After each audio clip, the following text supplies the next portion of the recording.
Yeah. Pull up a chair. Real stories only. No filters. No caps. Staxx in the building. Chattin with Staxx. Where the real ones talk. Every scar got a story. Every mile got a walk. From the cell block walls to a brand new path. Everybody got a pass when you're chatting with Staxx. Chattin with Staxx. Let the truth come out. No fake headlines. No manufactured clout. Just life on the table. Every lesson attached. You might leave change when you're chatting with Staxx. Seen old bikers. Seen ex-cons too. Seen folks rebuild when they thought they were through. Some came from violence. Some came from pain. Some lost everything and got it all back again. Microphone on, let the conversation breathe. Everybody got something hidden up they sleeve. Not reaching perfection, not selling the dream. Just showing what survival really means. The streets leave marks that the cameras can't see. Years of hard lessons become history. Some carry regret, some carry pride. Some still fighting demons they can never quite hide. With Staxx, where the real ones talk. Every scar got a story, every mile got a walk. From the cell block walls to a brand new path. Everybody got a pass when you're chatting with Staxx. One guest says prison changes whole view. Another says sobriety pulled them through. One talks motorcycles, another talks faith. Everybody trying to find their place. No Hollywood script, no polished disguise. You can see the truth sitting right in their eyes. The road gets rough, everybody knows, but strength is measured by how far you grow. Some lost brothers, some buried friends. Some hit rock bottom and climb back again. That's why people listen when the stories get deep, because real recognizes real in every scene with Staxx. Where the real ones talk. Every scar got a story. Every mile got a walk. From the cell block walls to a brand new path. Everybody got a pass when you're chatting with Staxx. Chatting with Staxx.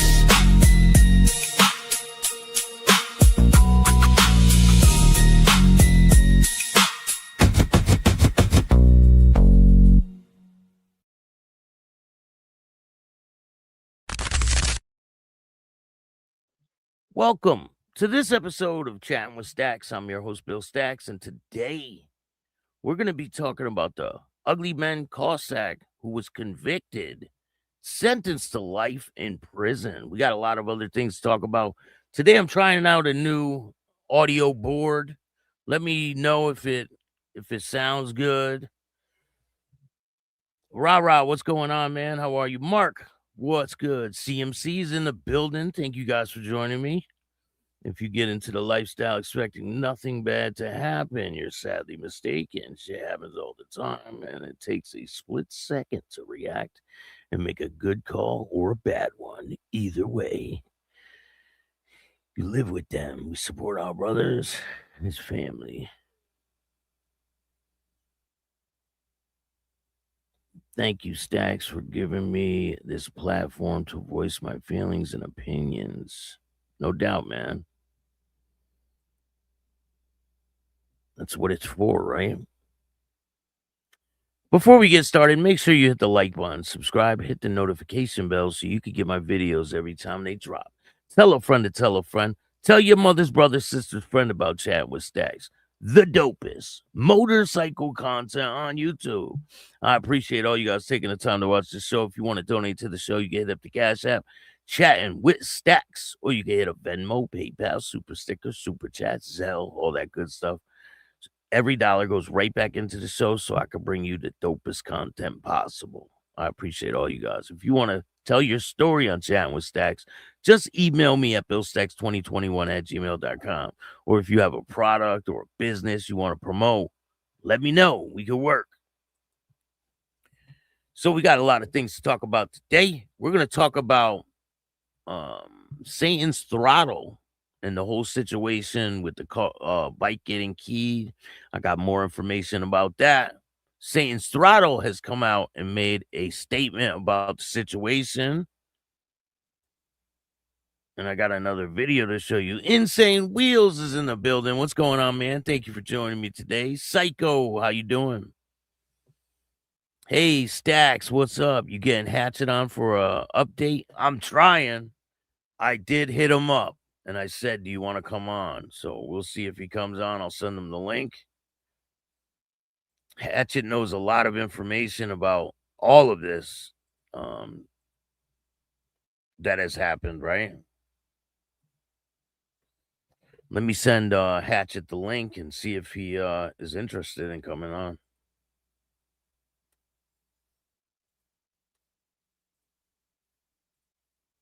All right, Hatchet has the link. King. So I got a crazy story to tell you guys about.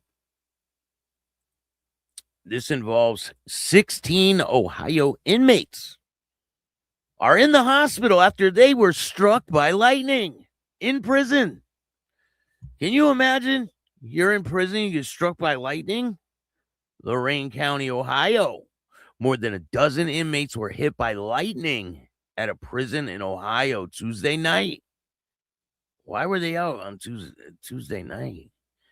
It says officials says 16 prisoners were returning from their evening meal. Oh, they must have to walk out on the compound to go to chow hall and all that stuff.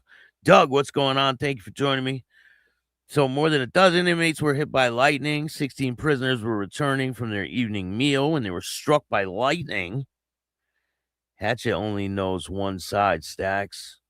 Well, if you know another side, CMC, I'll send you a link too, and you could come on and you could tell that side if you want. Sadly, it's not my story to give the other side. I understand. As of Wednesday, 7 inmates were in the hospital recovering. 1 inmate was seriously hurt by the lightning and flown to a hospital. Ohio Department of Rehabilitation and Corrections, which is total bullshit. It's basically a concentration camp. Prisons, I mean, they treat you like shit, right? They call them rehabilitation and correctional center. Like they're going to correct anything. It is what it is. They're not going to correct shit. The other 9 inmates were taken to the hospital and are back in prison. Do you guys think that they can sue? That's exactly what I was going to say, Psycho. Do you think they can sue the prison for putting them in jeopardy with this lightning? I think possibly they might have a case, right? So we're going to get to the Ugly Man Cossacks thing and all that. I guess Hatchet would tell it like it is. 100%. Hell yeah, he would. Listen, Hatchet always tells it like it is. Doug, thank you so much, man. I really appreciate it. You hear any more about the 81 missing in Quebec? No, I haven't heard much about that. I talked about that yesterday. I'm going to dig a little deeper into it and we'll talk about it. Thank you for the donation. Every dollar helps. You guys know I'm starting to do in-person interviews. I'm going to be doing them all over the country. Some people I'm going to fly them out and we're going to do the interviews. I want to bring you guys the best content I possibly can. The first interview that's going to be dropping is with CJ Nordstrom from Providence, Rhode Island. Shout out to CJ. Absolute legend in Rhode Island. A lot of people in the country know who he is. And he is the first interview in person. Well, I've done some interviews in person in the past, but this is like a full-length, really intricate, deep interview. It's going to be more like a mini documentary. You guys will see. I'll probably drop like one every 2 weeks or something like that. So, as you guys know, we talked about the man that claimed his motorcycle was keyed by Satan's Choice or Satan's Throttle RC, right? This guy made a video.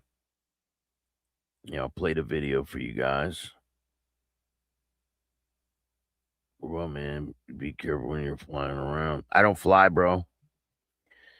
I don't fly. I'll fly them. I don't fly nowhere. Shit, I'll drive.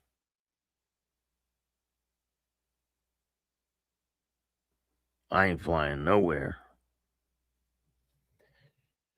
So here's how mature. Listen, I got offered $5,000, right?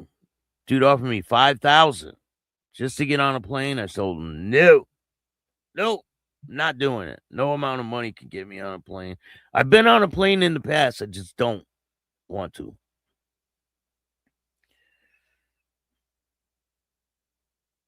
Know who you're flying around? 100%, right? So this is the first video that popped up, right? So here's how mature Satan's Choice and Satan's Throttle is. He's the one that came out and made these statements. I didn't know if they were true or not. I was going to dig more into the situation. We found out a lot of information about this situation. We're going to talk about it. But this is the first video that came out. On my next new paint job, they decided to leave their signature all over my bike. Cut his seat up. Every part of his bike is scratched. I don't know if you can see that one. And that. That's so nice, guys. You're so mature. You know? I don't know. A lot of these guys were more adult than that. But apparently not. Bunch of childish this is what you are. He has a Bacchus sticker on the front of his bike. So I did some research, right?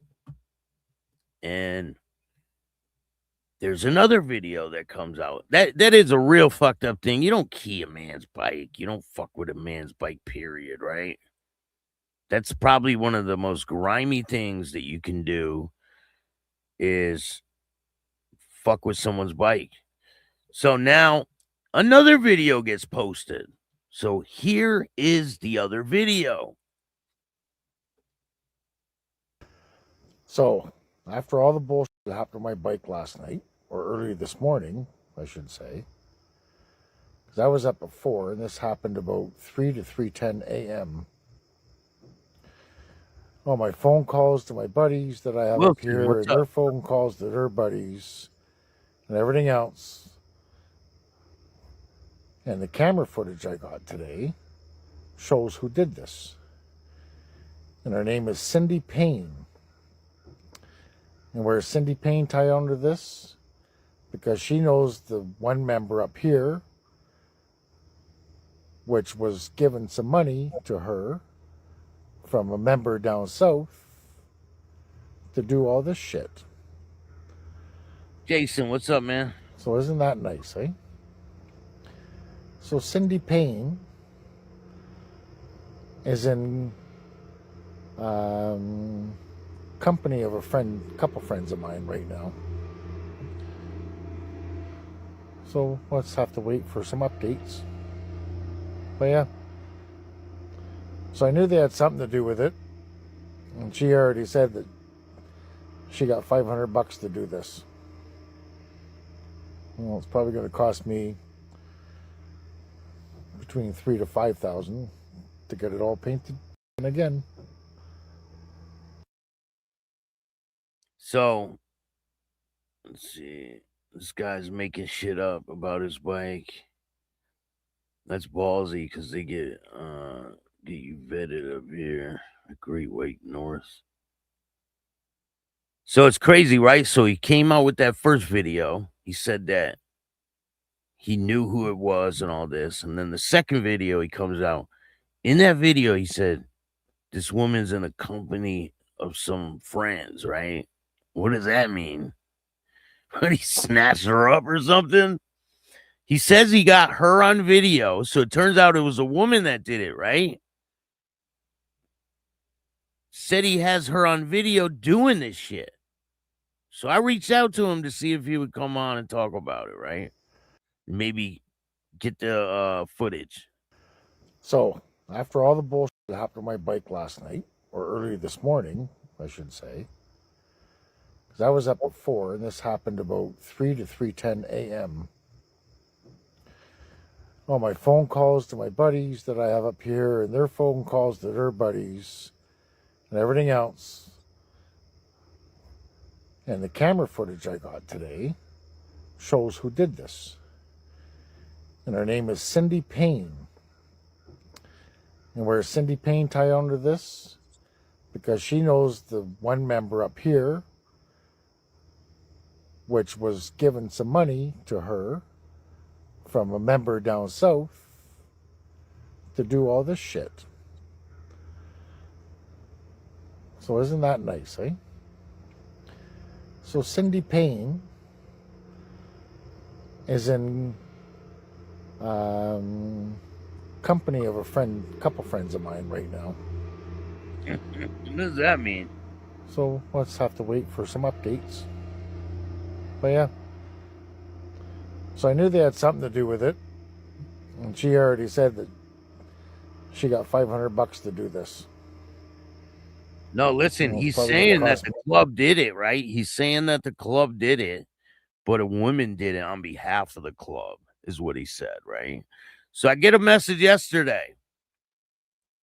And this is the statement, right? I'm reaching out to provide you some context regarding a post about Satan Throttle RC and the allegations that a motorcycle shown in the post was scratched by someone associated with our club. I can state with certainty that this incident was not carried out by any members or associates of Satan's Throttle RC.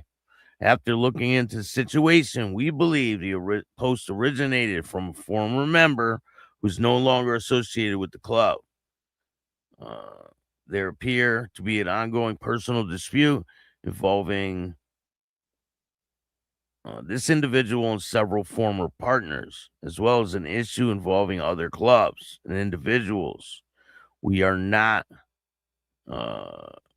we do not want to speculate on or involve ourselves into those personal matters.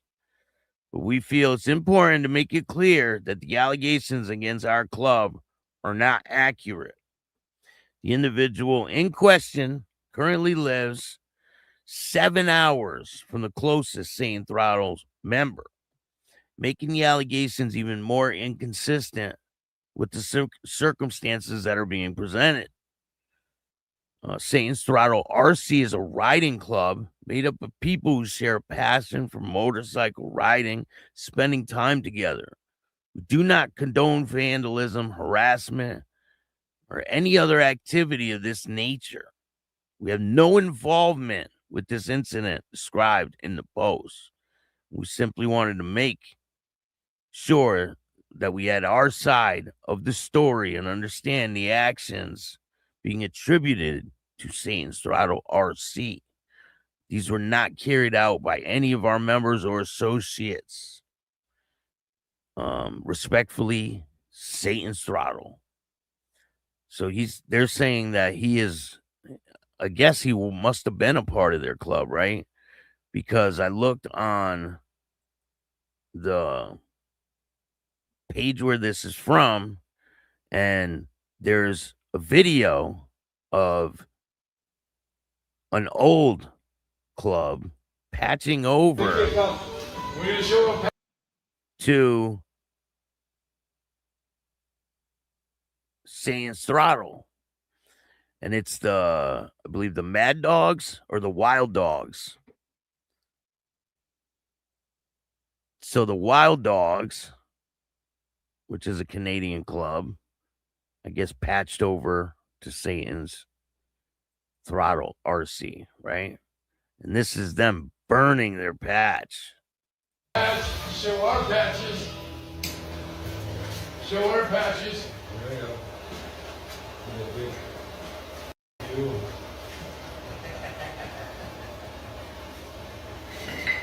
You. Get over here. Make sure you shoot the finger with us right now. Hey, get over here. Get over here. Get over here. You want to lick it?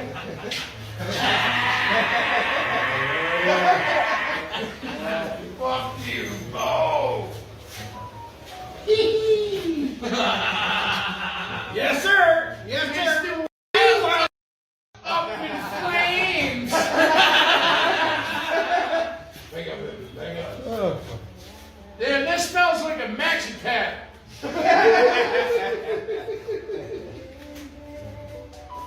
Woo! Bye-bye. See you later. So I don't know. It could be a personal dispute, right? They're saying that they have no involvement in the situation. But he came out and said that it was them and that he knew it was them, that she said it was them or whatever, right? Weirdest patch over ever. Satan's Throttle Support Club of Choice. So Satan's Choice has like a bunch of different clubs. It's all part of the same type of organization, right? There's like 7, I think 7 different clubs that are under Satan's choice. Satan's throttle, Satan's horde, Satan's maidens. There's a whole bunch of them. There's a car club. There's all kinds of clubs that are underneath Satan's choice, and Satan's Throttle RC is one of them. It's the riding club, I guess. But there's a lot of different organizations underneath Satan's Choice. Tommy, what's up, man? How are you? Doug, sorry to hear about the movers crap. Get this street weather. Who was the other day? Someone got hurt, right? I think it was in an accident. Someone from the chat. Harley's putting out stickers to pay for tickets that he got in Quebec for $260. Called the cops. Fucking idiots got a ticket. Huh? I don't understand that post at all. What's up, man? Harley is putting out stickers to pay for the ticket he got in Quebec for $260.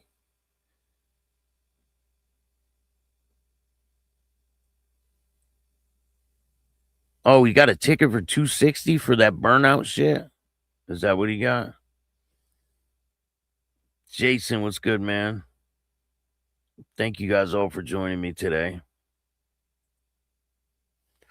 I was hoping to get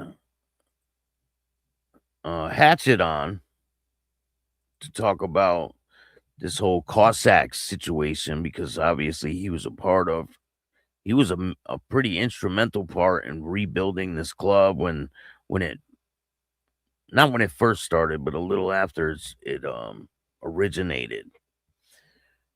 If you guys don't know, it's two different clubs. It started with the one on the left, and then Waco happened. Some people were unalived at the Waco shooting, and they started a new club called the Cossacks, the 1% Cossacks. I don't believe the other Cossacks is a 1% club, right? Does anybody know? But the 1% Cossacks, Poppy says Harley seems like a genius getting people to pay for everything. I mean, people that have money don't spend money, right? That's how they have money. But he does give away a lot of shit. He gives away a lot of shit. I mean, brand new Harleys, fucking Lamborghinis, all kinds of shit. Both clubs are still active, yes. But after the shooting in Waco, we don't fly. Oh, you're a part of that club, CMC. We don't fly a diamond, but you're considered an outlaw club, right? So after the shooting in Waco, this group of individuals from the Cossacks, the original club, started the 1% Cossacks. And it all has meaning. Like the patches all have meaning to the members that were killed. 10 years. Go watch the interview with Hatchet, who is he was a national president for the Cossacks on the right. Hatchet knew pretty much all the individuals involved with the Waco situation.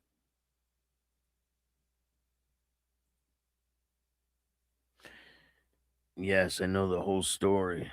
Too bad you can't come on, man, and explain it. Or if you know someone that can come on and explain it, that would be cool. Hatchet knows half the truth. Yeah, I get it. I mean, there's always a bunch of different stories, right?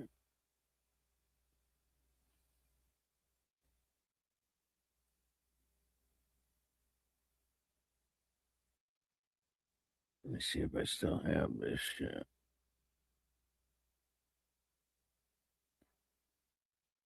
Hatchet explained it a bunch of times. So it turns out that the Twin Outlaw Brotherhood is not going to be showing up as Sturgis, from what I hear. It's probably the smartest move they've ever made, right? Is to not show up there, because it would be a bad thing if they tried to show up.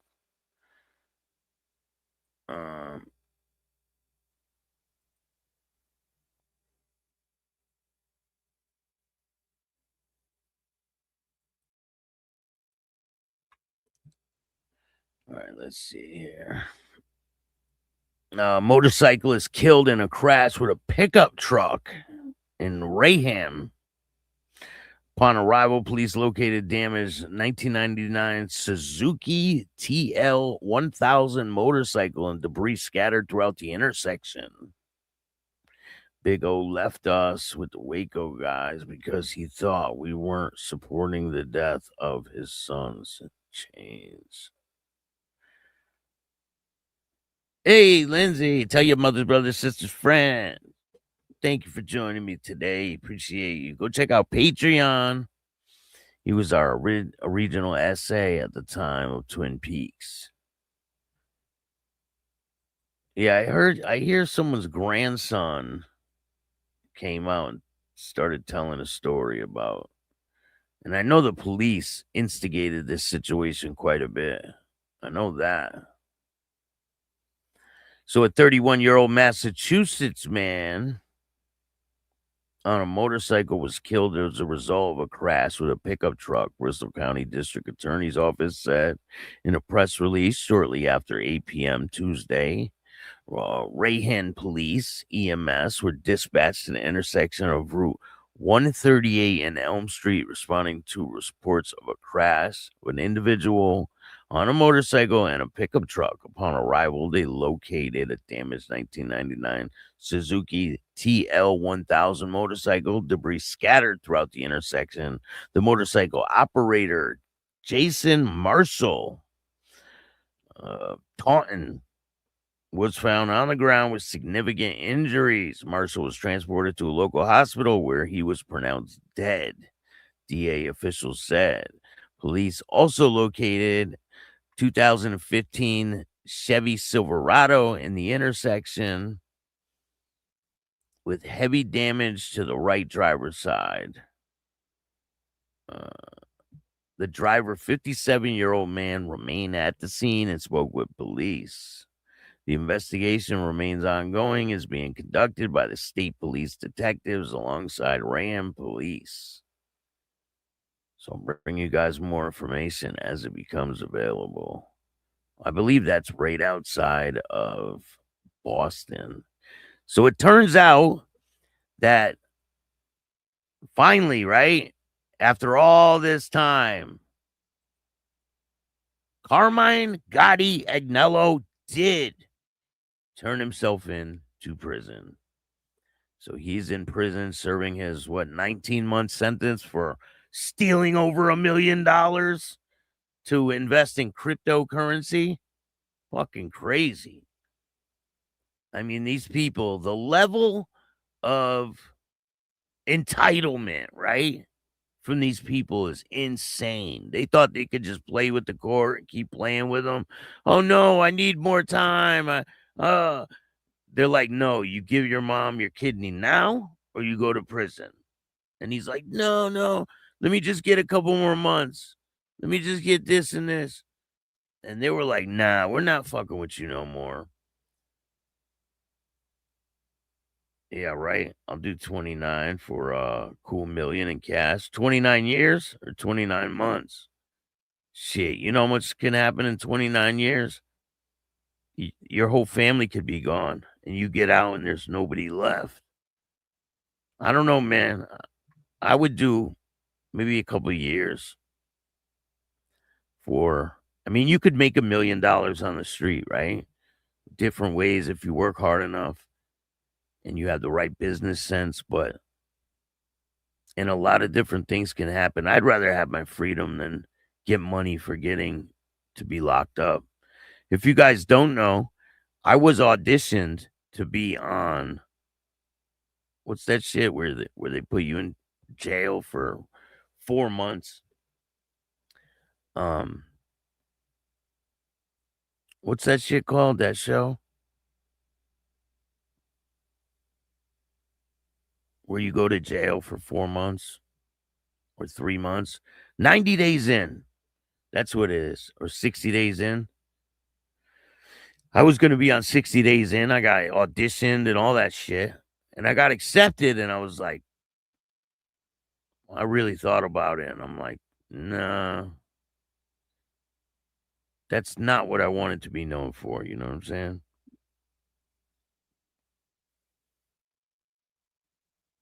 So there's a huge story going around in Britain about a man who was killed, and it's really weird. Keep up the great content, Staxx. Respect from Scarborough, Ontario. Thank you, Craig. I appreciate you, man.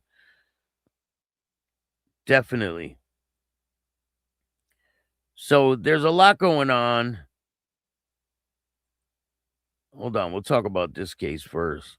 The infamous Hell's Angel member that wants to get out of prison. You guys heard about that, right?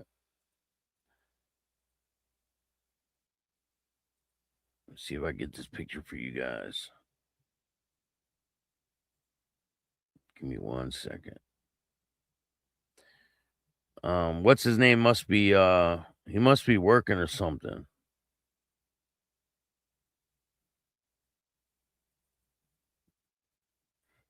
So Satan Straddle said they had nothing to do with keying the bike. That is their official stance on the situation.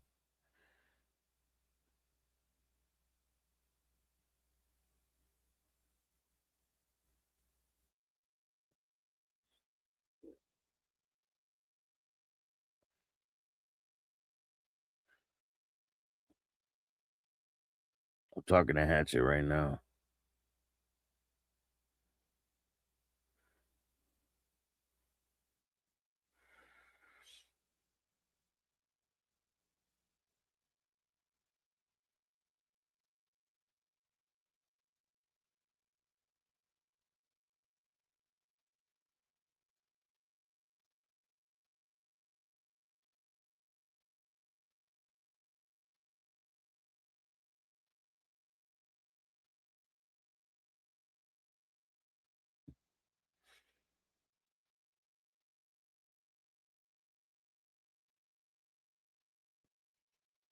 All right, I sent him the link. He might be at work. I don't know if he'll be able to do it, so we'll see, right? I told him if you can't do it, I understand. All right, so I got this picture for you guys.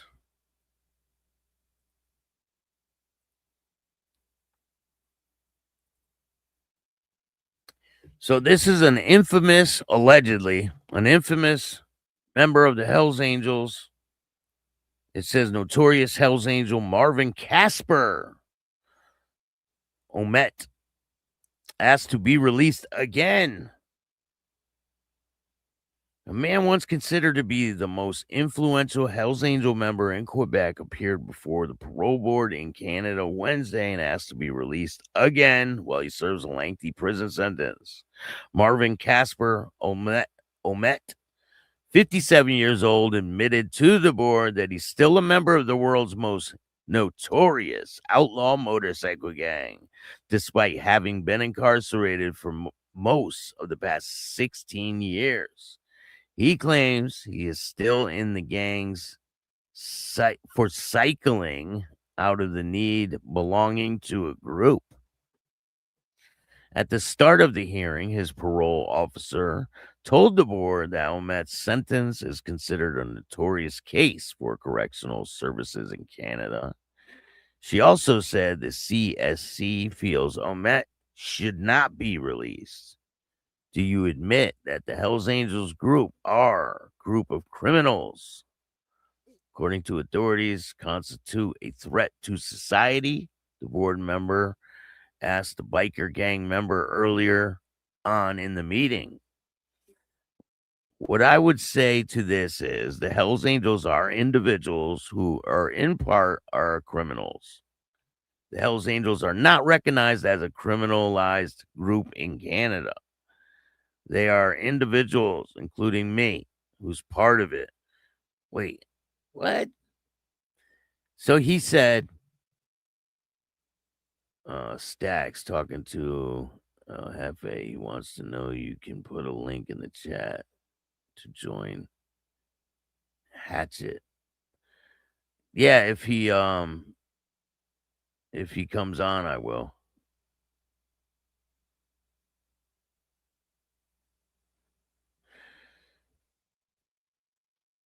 No, this isn't Mom Boucher. Mom Boucher still didn't he pass away? So I'm trying to wrap my head around what he said. He said, what I would like to say is the Hells Angels are individuals who, in part, are criminals.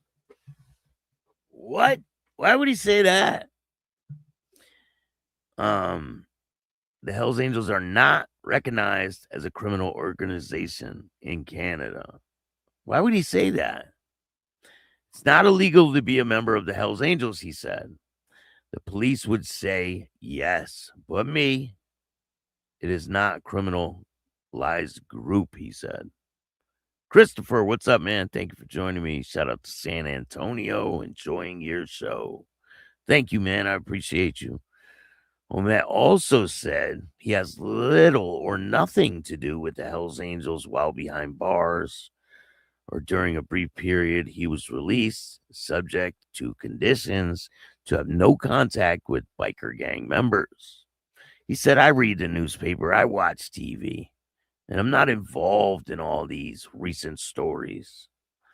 But the day I am released, when I can see other Hells Angels, I will certainly discuss some things. I will make a decision on my own whether to remain a member, Omet said. What it would take to get you to quit this group, Lane asked. What would it take you to quit this group, Lane asked. I told my daughter that crimes is finished for me. I believe that I can do the cycling, a reference the Hells Angels often make, a requirement to ride motorcycles annually in group formation or be part of the group, Omet replied. He went on to explain that he found a sense of belonging in the Hells Angels after going through very difficult upbringing, especially after his mother died when he was a teenager. I know the path I've taken, and I know what I want. I know what I don't. I know the promises I made to my daughter, and I mean a man of honor. I have made promises, and I will maintain them, he said. If there is a risk to my family, I will make my decision in that sense. I never want to go through the years between 1994 2001, the Quebec biker wars again. I don't want to be implicated in something similar. That is clear. The biker gang war is finished. I won't be implicated in drug trafficking again. Omet was referring to a conflict between the Hells Angels in Quebec and other organized crime groups over drug trafficking turf. It stretched between 1994 and 2002. As a result, the deaths of 160 people, including several innocent victims. Part of Omet's lengthy prison sentence involves his role in a biker gang war. He pleaded guilty of being part of a general conspiracy to murder rivals. 2014, Omet pleaded guilty to conspiracy to commit murder. He also pleaded guilty to laundering proceeds of crime, instructing people to commit criminal acts for the benefit of the criminal organization. From 2006 to 2009, he used his notoriety to impose himself on the Quebec's construction industry to launder money he made through such crimes such as drug trafficking. He was sentenced to 14-year prison term in 2003. Damn, he hasn't even been in prison that long. He wants to get out already? I mean, I understand. But he was just sentenced in 2003, 3 years ago. He got 14 years. He still has 11 years to go. It automatically disqualifies you for sanctuary release. But he was not previously granted parole. Months later, his release was revoked because his parole officer said on Wednesday he failed to disclose financial information to his case management team, a violation of the release conditions. So obviously he was qualified for release in 2003. He got parole, and then they violated his parole because he wrote down the wrong information or something like that. On Wednesday, Omet said he still doesn't understand why his release was revoked and claimed the breach involves him selling a company he owned. He asked to be released again, this time on day parole. His next statutory release date is March, and his sentence expires in 2028. So he wasn't sentenced in 2023. He was paroled in 2023.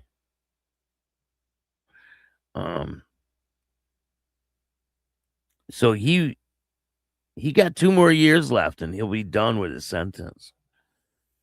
2 parole board members who presided over the hearing decided to deliberate on the matter, and they will deliver their decision within the next 15 days. Omet addressed the parole board for nearly an hour during the hearing. He conceded it is difficult to be a Hells Angel as well as a member of an indigenous group, and does not condone drug trafficking, acknowledges the harm drugs have done to indigenous communities across Canada. Omet takes part in indigenous ceremonies while incarcerated. It is considered to be part of the rehabilitation process. And I'll bring you guys more information if he gets denied or if he gets approved to go home. I'll let you guys know. But he has 14 years. He gets out in 2. I mean, that's not bad. So Loud, what's going on, man? Thank you for joining me. So I think Hatchet's working, so he's not going to come on right now. He said he'll come on later. So I'll let you guys know. If anyone in the chat wants to come on later when Hatchet comes on, just email me at billstax2021@gmail.com, and I'll make it happen. I'll link you guys up. I'll send you the link, and I'll bring you on when Hatchet comes on. But I'll bring Hatchet on later, and we could talk about this whole situation, and he could tell us what he knows about it. So this guy got arrested. I know, all this drama. I just want to ride, right? So this dude got arrested with his wife. But he has been convicted. And he's sentenced to life in prison. Ugly Men.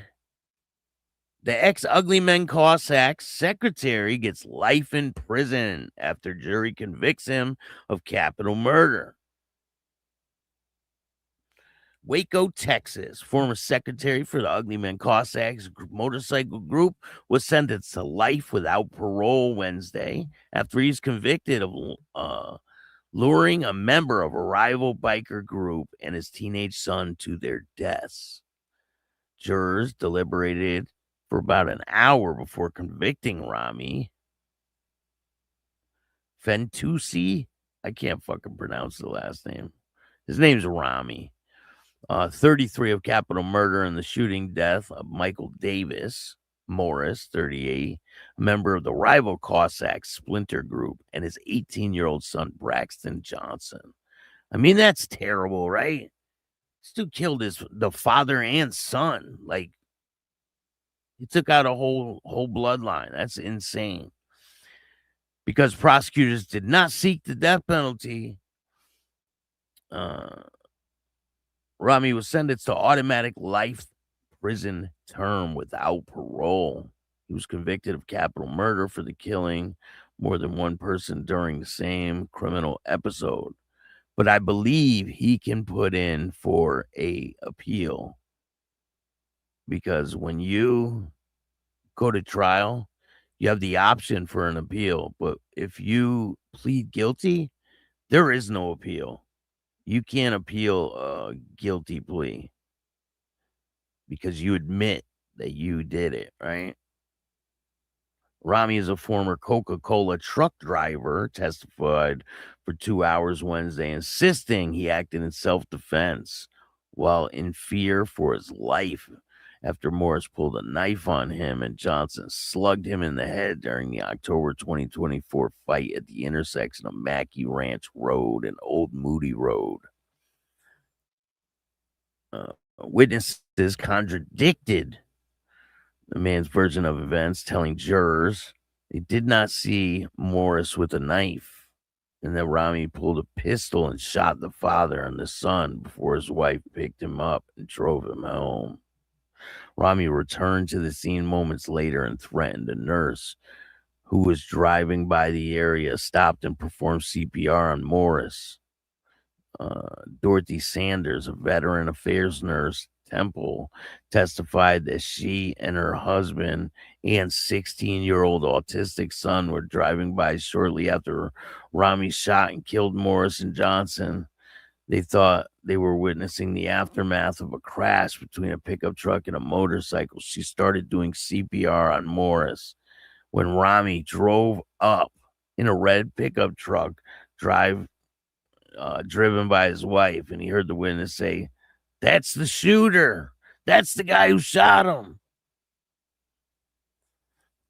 Sanders said she was very fearful, but she committed to trying to keep Morris' faint pulse going. She said Romi approached her and said, "You need to stop doing what you're doing now. I need him to die. Don't make me shoot you."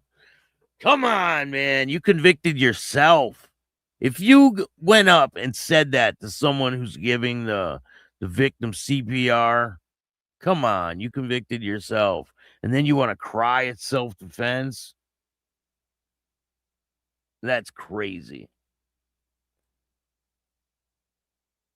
I thought if I kept eye contact, I wouldn't get shot, she said. I was afraid I was going to get shot in front of my son and my husband. She and her son went to a therapy to deal with the traumatic ordeal, she said. In other prosecution testimony Wednesday, Ricardo Ramirez, who was serving 6-month jail sentence for drug possession, DUI, attempted coercion. So this guy's a real piece of work, too. He said he was in the same jail tank as Romi in late 2024, 2025. So this is a jailhouse rat, right? Ramirez said Romi told him he killed 2 people and that he lured Morris away from his home, knowing Morris would follow him and want to fight. He said it was like when you go fishing and cast the bait for fish to come, he said. He said he went out looking for him and his motorcycle to draw him out like bait. He just told me that I got it done, that I had completed the project that I was set out to do. Oh, shit. Ramirez and Romi showed no remorse for the killing, or Ramirez said Romi showed no remorse for the killing and spoke about them jokingly. Romi testified Wednesday that Morris tried to harass and intimidate him on several occasions, and that had always been able to de-escalate the situation and move on. So these guys obviously knew each other, right, from the past. They knew each other. I mean, at one point, possibly they were in the same club. I don't know about all that. I don't know the small details. Those are the type of details that these guys that are in the chat would know, you know. He said Morris was a member of the group that separated for the Ugly Man Cossacks called the 1% Cossacks. there was bad blood between the two groups, and Romi attributed Morris' aggression towards him and their affiliation with the rival groups. On the day of the shooting, Romi said he was in his garage painting his Harley when Morris drove in front of his home on Old Moody Road, revved his bike, and flipped him off. He said Morris previously threatened his family also. He should have stayed in his damn garage. They had been fighting back and forth for months. I mean, this was destined to happen, right? One of these people was going to end up getting... and then look, 2 lives are gone forever. This guy, life without parole. This other guy and his son ain't ever coming back. And it's all these lives ruined for nothing. For what? An ego? Because you're pissed off about something? I mean, this shit just not worth it. It's just not worth it. Romi rode over to Morris's home on Hog Road, revved his engine, and drove to Mackey Ranch Road and Old Moody Road. Then that's where the situation happened. So it sounds like he kind of baited this dude, right? From what I'm reading. I don't know if this is true. Where he parked his bike and waited for Morris to follow.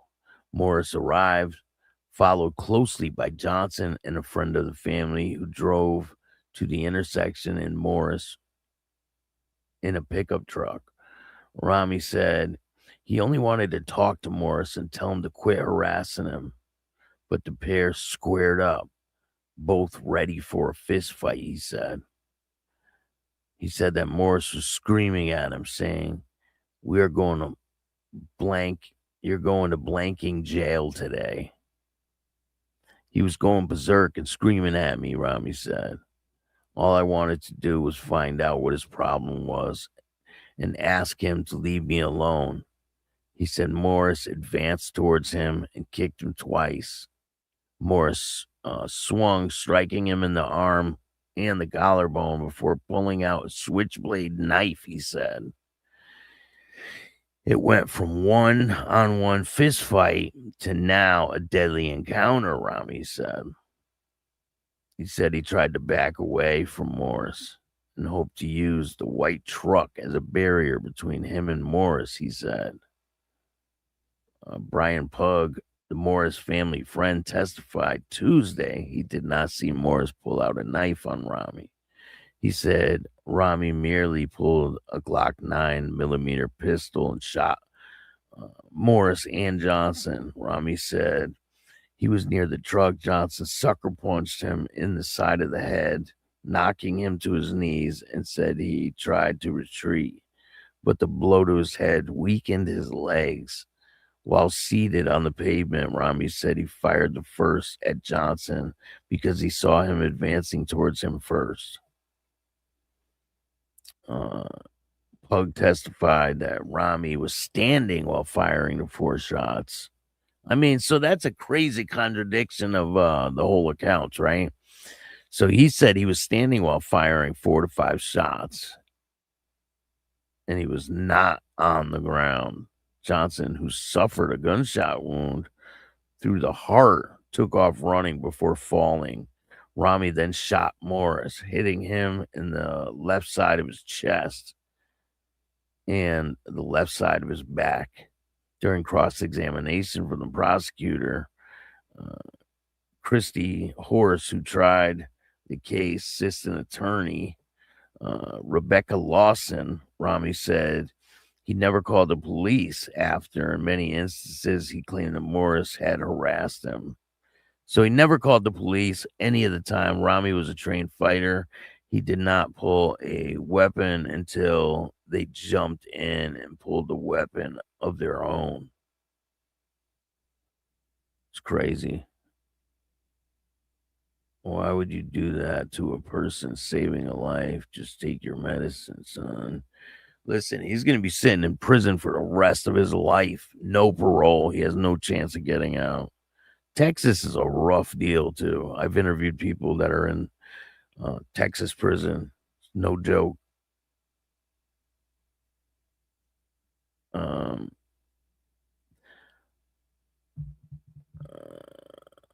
intentionally lured Morris to the home so he could kill him. That's what they're saying, right? You made the whole lot of choices absolutely 100% resulted in a confrontation at the intersection that day, and 2 people lost their life, Hunting Norris said. Romi denied telling Ramirez the things Ramirez testified about.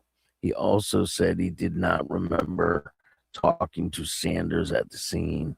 So he didn't remember talking to the person that was helping the victim. Before Romi took the stand, his wife, Alyssa Sevilla, a proposed defense witness, revoked her Fifth Amendment right not to testify while flanked by her attorney. Authorities arrested Sevilla in the incident as a party to capital murder and tampering with evidence. She has not been indicted on those charges. I mean, but there's a mugshot of her. So, I mean, if she's not indicted on those charges, why did she get arrested and why is she not? Yeah, his cellmate ratted on him too. So it's not looking good for him. It looks like he's going to spend the rest of his life in prison unless one of his appeals goes through. And he's either granted a new trial or something happens. But it's not looking good for him. I mean, this is what happens when senseless violence happens, right? I'm sure dude didn't get a reduction in time to testify. And that's crazy. These fucking jailhouse rats. They'll tell on you for a ham sandwich. They don't give a shit, man. They'll tell on you for 5 minutes out of their cell, right?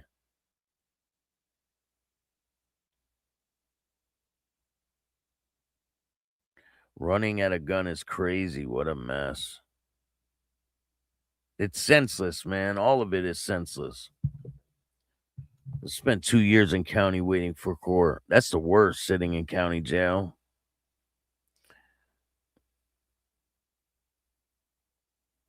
Ran over his bike at the intersection down the road from his home. I heard that. I heard he got his bike ran over.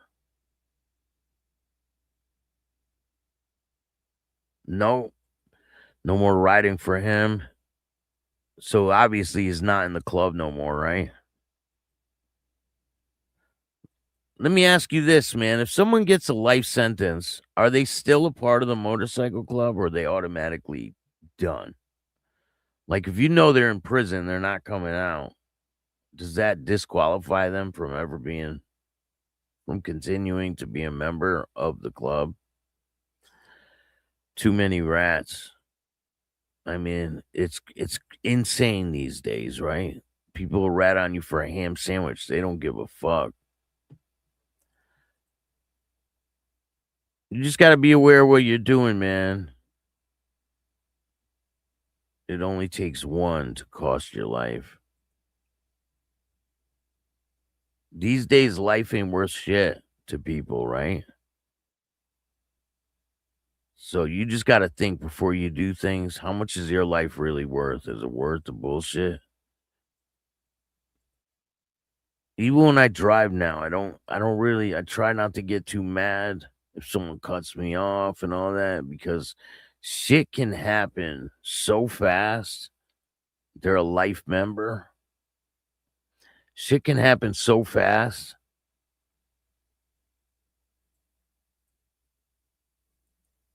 It depends what club you're in too, right? But shit can happen so fast that sometimes before it's even over, you don't even know what the hell happened. And you're just... So the crazy situation that happened yesterday, they're trying to make it like this guy was just an innocent person, right? But he wasn't. He was part of the club. He was part of the melee that transpired. This guy.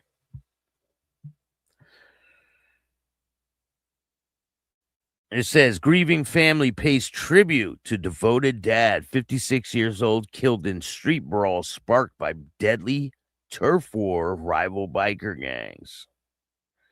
See, but I mean, they're trying to make it like he was just an innocent guy that was around in the wrong place at the wrong time.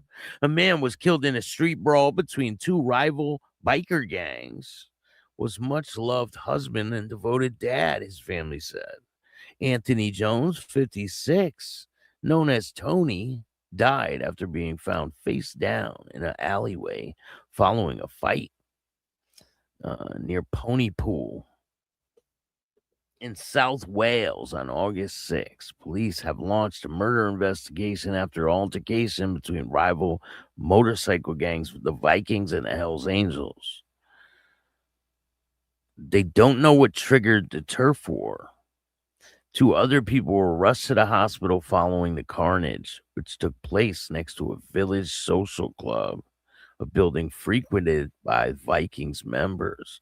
Some 20 men were involved, residents said, with one group reported to have tooled up with weapons, including machetes, axes, and knives. 10 people between the age of 31 and 71 have been arrested, with 3 so far known to have been bailed. So some of them are out of prison. A resident who found Mr. Jones, whose photograph shows had a tattoo known to be linked to the Hells Angels, attempted to give first aid until paramedics arrived, but he later died at the hospital. Devastated family have released a tribute to him, describing him as a devoted family man and a loving grandfather.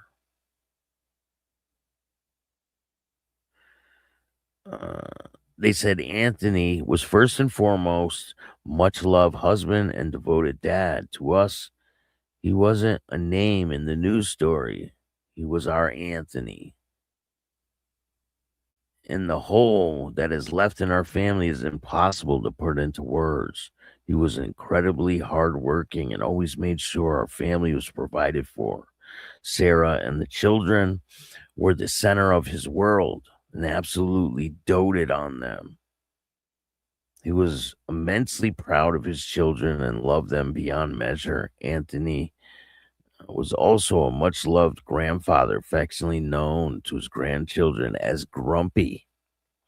He adored his grandchildren and was incredibly proud of them.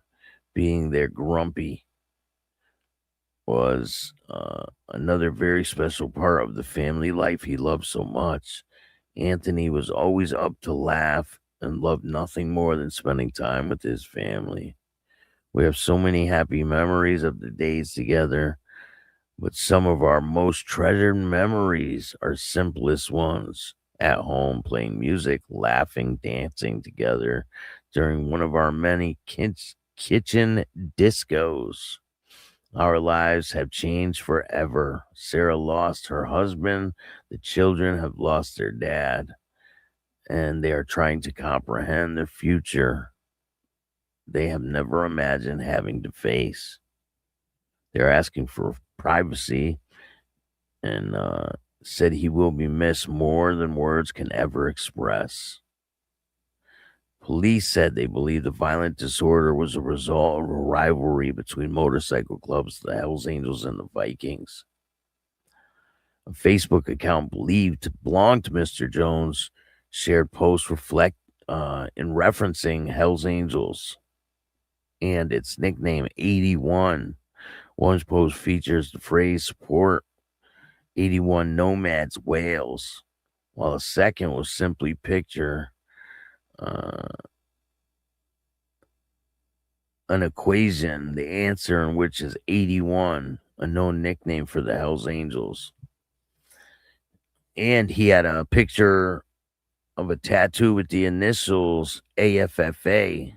It's tattooed across his hand, widely recognized as standing for Angels Forever, Forever Angels.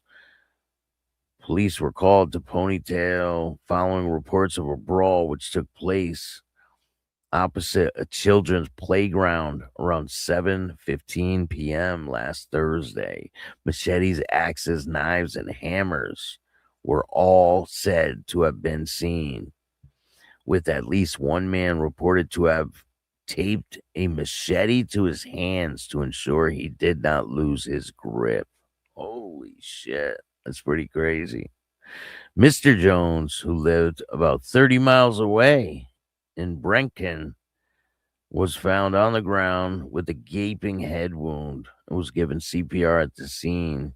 Men aged 31, 33, 34, 39, 40, 40, 45, 59, 61, and 73 have been arrested in connection with the brawl.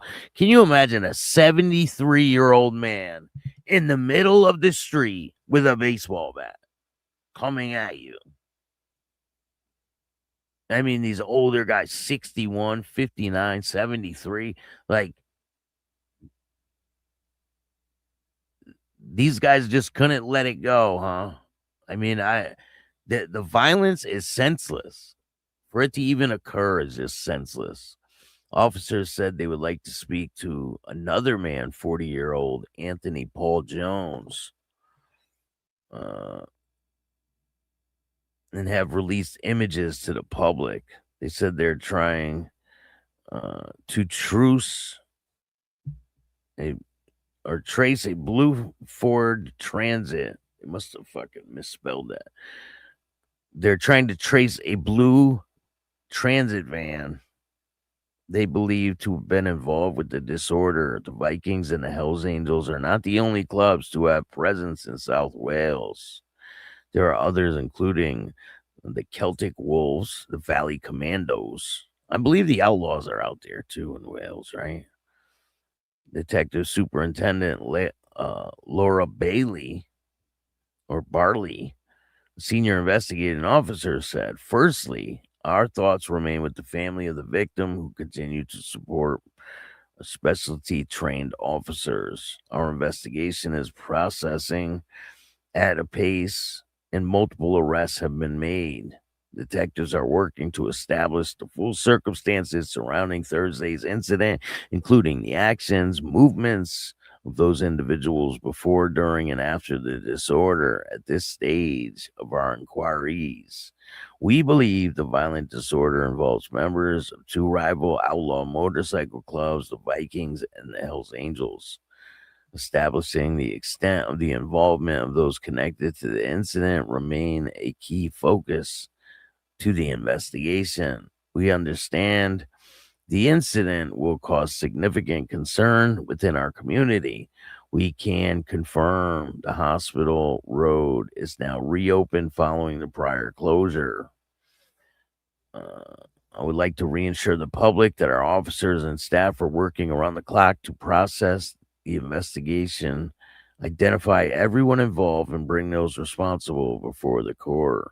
We are extremely grateful for the present support of cooperation shown throughout our community while this work continues." So they're trying to piece together exactly what happened. It's just a sad situation. I mean, if you can try to walk away, or, so it doesn't come to that. Kurt, what's going on, man? Thank you for joining me today. I appreciate all you guys. Jimster, Wilson, So Loud, CMC.